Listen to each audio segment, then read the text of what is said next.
नमस्कार. आज आपण बनवणार आहोत अगदी झटपट तयार होणारे रवा आप्पे आणि त्यासोबत खाण्यासाठी चटणी. तर सुरुवातीला इथे मी 1 वाटी रवा घेतलेला आहे.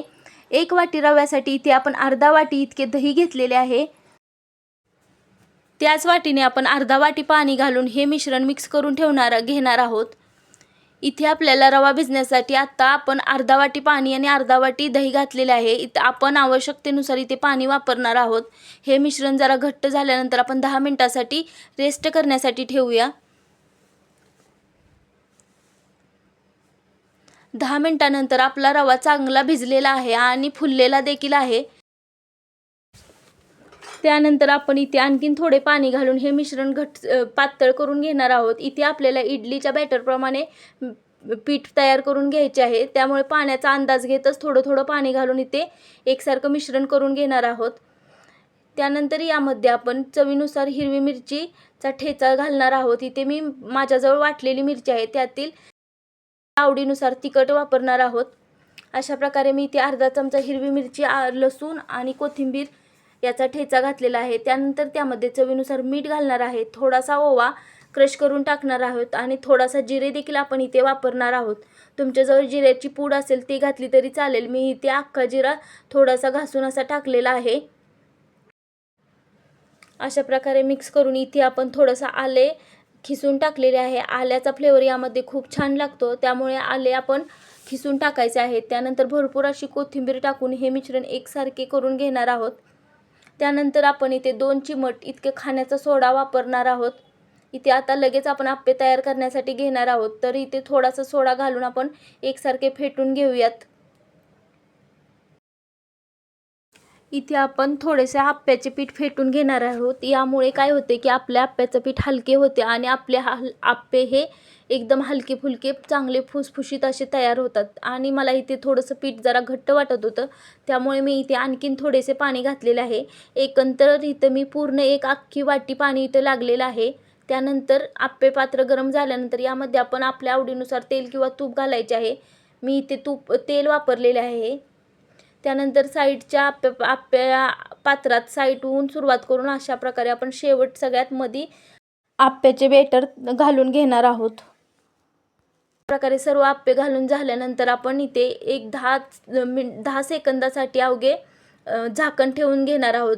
चांगली वाफ आल्यानंतर आपले आप्पे आतपर्यंत शिजतात किंवा खाल्ल्यानंतर कच्चे असे लागत नाही. त्यामुळे इथे वाफ देऊन घ्यायची आहे आणि मंद गॅसवर असे खरपूस आप्पे भाजून घेणार आहोत. अशा प्रकारे आपण आप्प्यांना उलटे करून घेणार आहोत. सर्व आप्पे उलटे करून झाल्यानंतर यामध्ये आपण वरून थोडेसे आणखीन तेल देखील सोडणार आहेत. इथे बिडाचा तवा वापरला आहे, त्यामुळे इथे तेल जरा जास्त वापरलेले आहे. नॉनस्टिकमध्ये जर तुम्ही करत असाल तर तेलाचा इतका गरज पडत नाही. अशा प्रकारे आपले आप्पे सर्व व्यवस्थित भाजून घ्यायचे आहेत. तुम्हाला जर वरून क्रिस्पी आणि आतून मऊ आप्पे हवे असेल तर लास्टला गॅसची फ्लेम मोठी करून 10 सेकंदासाठी आप्पे आलटून पलटून भाजून घ्यायचे आहेत. मोठ्या फ्लेमवर आप्पे भाजल्यामुळे त्यांचा कलर देखील चांगला येतो आणि शिवाय आप्पे एकदम खुसखुशीत असे तयार होतात. सुरुवातीला आपण प्लेन आप्पे बनवून घेतले आहेत आणि आता इथे आपण दुसऱ्या टाईपचे म्हणजे इथे आपण फोडणीचे आप्पे बनवणार आहोत. तर उरलेल्या पिठामध्ये आपण जिरे, मोहरी आणि कढीपत्ता इथे कापून कढीपत्ता वापरलेला आहे. अशा प्रकारे चरचरीत फोडणी घालून घेतलेली आहे. त्यानंतर यामध्ये आपण थोडेसे व्हेजिटेबल देखील वापरणार आहोत. तर इथे आपण अर्धा कांदा चिरून घेतलेला आहे, अर्धा टोमॅटो आणि 1 ढोबळी मिरची असे इथं व्हेजिटेबल आपण कापून घेतलेले आहेत. ते देखील आपण यामध्ये घालून घेणार आहोत. इथे जर तुमच्याजवळ गाजर वगैरे असेल ते जरी तुम्ही किसून घातले तरी चालू शकतात. शिवाय इथे स्वीट कॉर्न जरी वाफवून आपण वापरू शकतो किंवा कोणतीही भाजी पालक वगैरे वापरली तरी हे आप्पे आपले एकदम पौष्टिक असे आप्पे तयार होतात. अशा प्रकारे व्हेजिटेबल भरपूर वापरून आपण आता हे दुसरी बॅच आप्प्याची तयार करून घेणार आहोत.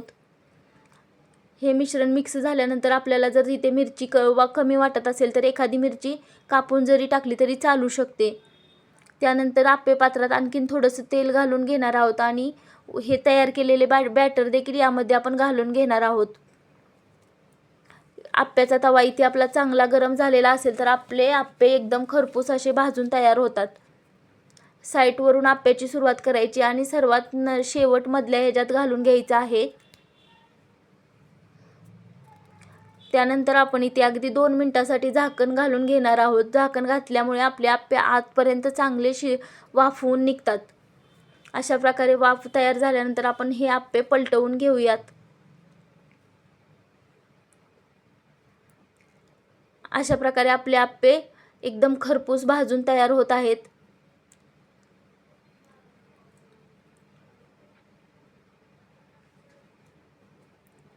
तुम्हाला जर गरज वाटेल असेल तर इथे तुम्ही तेल आणखीन थोडे सोडले तरी चालू शकते. अशा प्रकारे आता आपले आप्पे तयार होत आहेत. त्यानंतर आपण एका मिक्सर जारमध्ये चटणीसाठी अर्धा वाटी शेंगदाणे, थोडासा लसूण,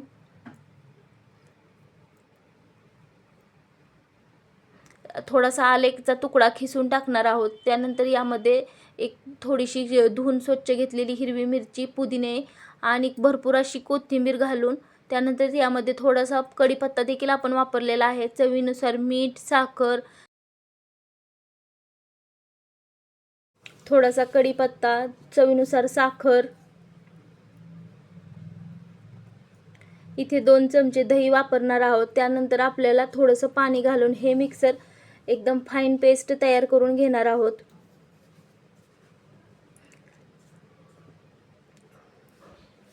अशा प्रकारे आपली चटणी तयार झालेली आहे. तुम्ही इथे तुमच्या आवडीनुसार फोडणी देखील घालू शकता. मी इथे विदाऊट फोडणीची चटणी तयार करून घेतलेली आहे. अशा प्रकारे आपण अगदी कमी वेळेत आणि कमी साहित्यात आपण असे पौष्टिक आप्पे तयार करू शकतो. हे आप्पे आपल्याला घशात वगैरे दाटत नाहीत. अशा प्रकारे आप्पे केले की खूप चवीला देखील छान लागतात आणि भरपूर व्हेजिटेबल घातल्यामुळे हे आप्पे एकदम पौष्टिक तयार होतात. अशा प्रकारे आपण आपल्या आवडीनुसार 2 प्रकारचे आप्पे तयार करू शकतो. इथे मला प्लेन आप्प्यापेक्षा व्हेजिटेबल घालून केलेले आप्पे चवीला खूप छान लागत होते. तुम्ही देखील ही रेसिपी ट्राय करू शकता. स्नॅक्ससाठी तसेच लहान मुलांच्या छोट्या भुक्याच्या टिफिनसाठी किंवा घरात मधल्या वेळेत खाण्यासाठी हे आप्पे आपण थोड्या वेळेतच तयार करू शकतो. ही आप्प्याची रेसिपी तुम्हाला कशी वाटली? आवडल्यास लाईक, शेअर अँड सबस्क्राईब. तुम्ही देखील हे रेसिपी नक्की ट्राय करा. अशा प्रकारे आपण अगदी कमी वेळेत, कमी साहित्यात आणि अगदी खरपूस असे आप्पे तयार करू शकतो. धन्यवाद.